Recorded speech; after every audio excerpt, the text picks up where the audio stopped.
Let's be honest, most designers are still using colour the way they were taught in the first few years of their career or in design school. You know, it's pick a palette, match it to the brand, make it look nice, maybe follow this 60-30-10 rule. And that can work, and it does have relevance to some extent. But if you're designing for 2025 and beyond, you need a smarter approach with colour. And that's what this video is about. I'm going to introduce a system I call functional colour mapping. A way to use colour not as a decoration, but as part of the core logic of your design. And this isn't something AI can do. So here's the problem. Most people choose colours based on taste or emotion. And yes, emotion when linked to the brief or the target audience is a great way to choose colour for a design. We've talked about this before on this channel, how red creates urgency, how blue feels calm and trustworthy, and so on. But once you've picked up your palette, what happens next? That's where this strategy radically changes your thinking, because instead of assigning colours based on what they look like, we're going to assign them based on what they do. Each colour on your design should have a specific role. Is that something you've actually ever considered yourself? And quickly, by the way, yeah, I do have this jacket on. It's not even cold, I'm just, sometimes you just want to feel cozy. Anyway, have you actually considered that though on your design? The first step in the system is to define roles, not just colours. So think about colour on your design like a team. You've got the action takers, the background players, the communicators, and the anchors. Just for a quick context, the anchors here are basically the base colours or the stabilising colours. But each colour in your palette should have a specific function or serve a specific purpose. So one might be your action colour, used for buttons, CTAs, or to point emphasis. Another could be your support colour, used to balance layouts or connect sections visually speaking. You might have a neutral colour to provide breathing room on the design, or a feedback colour to indicate success, warning, or error. And by thinking like this, you'll realise now these are not just swatches anymore, they are roles. They have jobs to do. So let's really consider and look at how this strategy works on an actual design project. To keep this system working, I use a simple 3x4 grid, something I call the colour map matrix. It simply allows you to refer back to your palette and to assess how things are going. So across the top, you list your platforms, maybe digital, print, social media. Then down the side, you define your roles. So one colour might be an action taker, communicator, anchor, neutral, and so on. You can adjust those depending on the project, but the idea stays the same. We're going to map each colour across different outputs, checking its performance in each role. So maybe, as example, a vibrant coral orange might work great for digital CTAs, but it ends up printing out too dark in CMYK. Or maybe your soft beige background looks nice on screen but loses all impact based on a social media competition in your client's niche. This grid will help you make those adjustments as you go before you commit to a full finished design. And as you can probably hopefully see, we're not just picking what looks nice here for colours, we're assigning jobs. The vibrant orange becomes our new action taker. That's going to be used for primarily CTAs like start free trial or download now. A deep navy takes on the role of communicator, maybe used for headings and key text that needs to have clarity and contrast. And then a muted teal will work as a support colour, guiding flow between sections without stealing focus. The soft off-white is our neutral colour here, giving the layout some breathing room. And finally, the mid-tone grey becomes our anchor, our thread colour that pulls the sections together, maybe used subtly in icons, borders, or section dividers. There's nothing that kills momentum faster than jumping between 3 different tools just to get one design finished. One for layouts, one for vectors, another for textures or AI cleanups. It just adds up.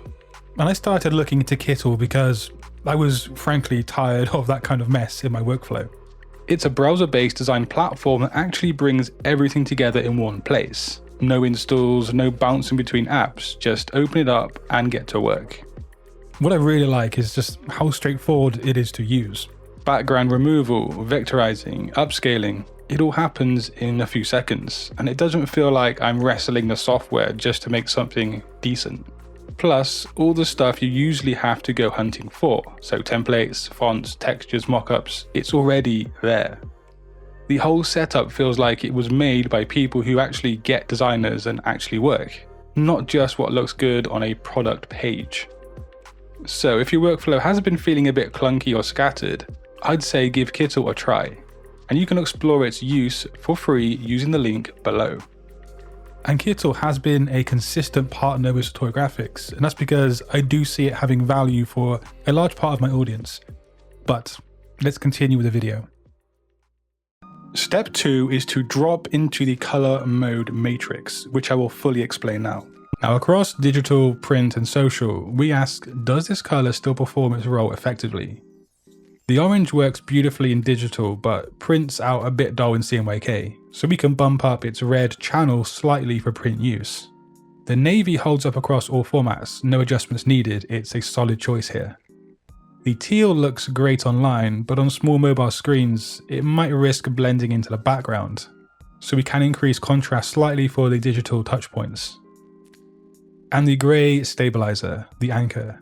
This works everywhere, but in motion design, we'll need to avoid using it on animated backgrounds where it could get a bit muddy, so we should limit this to static or flat areas.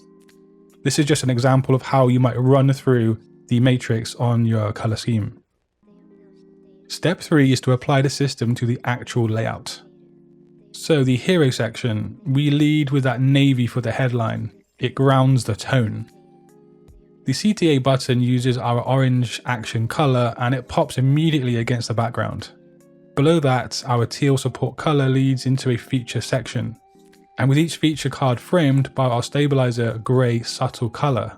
We don't even notice it consciously, but it's doing serious structural work here. Negative space is filled with that off-white, maintaining visual calm and letting the color schemes and the design breathe. Now we add some rhythm, and instead of blasting color everywhere at once, we build a flow. So first the eye will probably hit the orange focal point, and then it glides down to the muted teal features.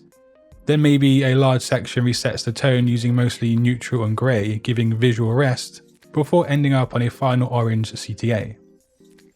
This pacing creates a deliberate experience, tension, release, repeat. Even though it's a static layout, it feels like it's kind of moving in the sense of flow on the design itself. Step 5 is to test it. So we can throw our design into one of those online contrast checkers, hoping for a AAA compliant design.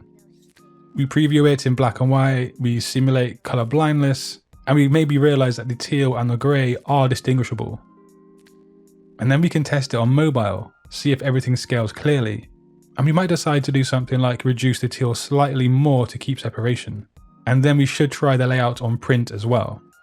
And now you can see the design isn't just functional on screen, it's functional pretty much everywhere because of our system. Now stop thinking of color simply as a scheme and start thinking of it as a system. The moment you assign a function, test across platforms, build rhythm and anchor your choices, you're no longer decorating a design or something like a Christmas tree. You're designing properly. And when that system holds up across motion, merchandise, UI, posters, packaging, the whole 9 yards, you've got a visual language that can scale. And that's what separates professionals from hobbyists at the end of the day. So try this method on your next project, build a grid, define your roles, test across platforms, and watch how much more confident you feel in your choices. But if you'd like to learn some more crucial aspects and skills to this whole graphic design thing, just click a video on screen. But until next time guys, design your future today. Peace.